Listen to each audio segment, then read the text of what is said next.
Hey everyone, welcome to the Unemployed Millionaire Show. This is Mэтт Morris with part 2 of our closing series here. And so if you haven't watched part 1, definitely go back, watch the previous episode and where I talk about the psychology of closing in network marketing. What we're talking about here is on this show, it's going to be a quick one just to talk about the framework of handling objections. And so here's the attitude. I covered this in the last show. This is one of the key points is no emotional attachment. See, you are the president and CEO of your own multi-million-dollar enterprise. That's got to be your attitude. You've got to have a level of confidence that you are going to be successful with or without any one person that says no to your business. The fact is, your dream for what you want in your life has to be bigger than any person's objection. Okay? So here's the other thing is I'm going to give you this framework for handling objections, but what I want you to realize is this is a sorting business versus a selling business. At our with my company, we do a trip once a year. They take all the top leaders. We were in Monte Carlo last year,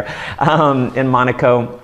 And an amazing time. We had this dinner overlooking one of the oldest casinos in the world. It was this picturesque scene.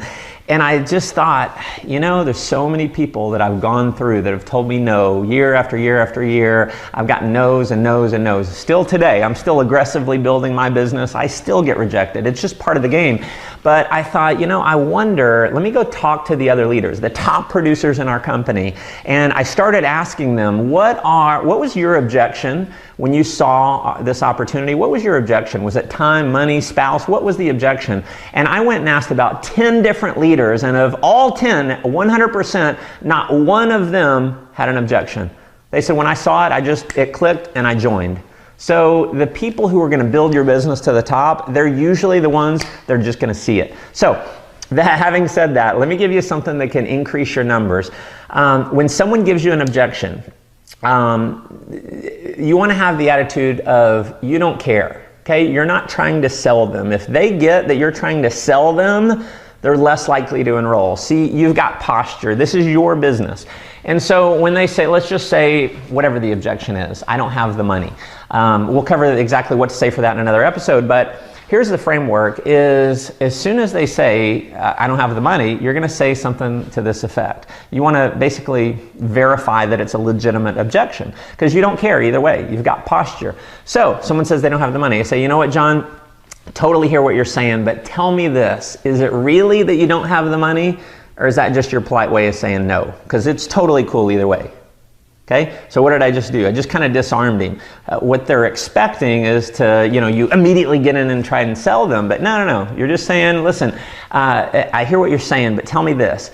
Be real honest with me. Is it really that you don't have the money, or is that just your polite way of saying no? Okay?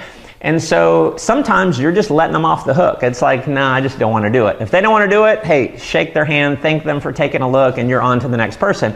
But what they say in most cases is, no, I want to. And so, or no, I really just don't have the money. And so you go into question number 2 is, all right, John, well, tell me this. Do you want to do this? Do you really want to do this? And have him convince you that he wants to do it. Okay? It's not you convincing him that he needs to do it. It's him now convincing you that he wants to do it. And so he says, yes, I do. And I'm going to go a third time or a second time. Question number 3 is basically saying, are you sure? Are you serious? Do you really want to do it? Okay? So now you've got him selling you 2 different times. He said, yes, I want to do it. So once he has effectively sold you on the fact that he wants to do it, then your only job is to be a consultant. It's now you get in and you help him figure out a way to get started, to come up with the money, to work through whatever it is that's holding him back because he's told you he wants to do it. So your job is now just to help him do it. You want to do what's in his or her best interest.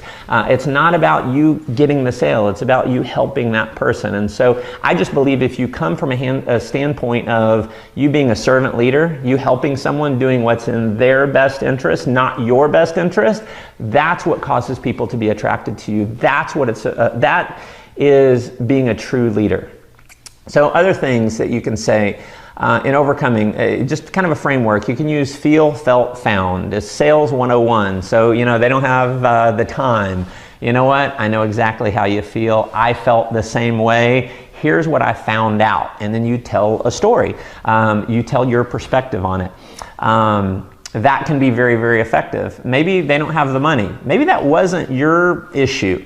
But you can say, you know what? I know exactly how you feel. My buddy Mary, my friend Mary, she felt the same way. But here's what she found out, is if she didn't come up with the money, she'd never have any money. So she came up with the money fast. She got started. She made all her money back. Now she's making an extra, you know, however she's doing in the business. And so feel, felt, found can be another great way. Another way that you can overcome objections, someone doesn't have the time, money, spouse, whatever it is, and you say, you know what, I know how you feel. It reminds me of my friend John. So whoever the top leaders are in your company, they need to become your friends. You need to know their story. And if you know other people's stories, you can relate to the people that you're talking to. So if someone doesn't have the time, I have my standard answer where a story that I'll tell is, you know what, that reminds me of my friend David. David was very successful. He was a doctor. He was working almost 60 hours a week, but he realized if he didn't come up with some extra time to build some passive residual income, he'd never get free. He'd never have any time. So he plugged in, he hit the top rank in our company in about 10 months, and you know, that's financial freedom. And so you know, I can just tell that story. So that's a basic objection framework for you. A few different ways that you can handle it. Again, remember, it's a sorting business versus a selling business. So I appreciate you tuning in. Make sure you are subscribed to my YouTube channel. If you've got a question for me, shoot me an email over to askmatt@mattmorris.com. Also, make sure you pop over to mattmorris.com, put in your name and email address, and I'll send you out my 7 Secrets to 7 Figures program. And until the next time, make life an adventure.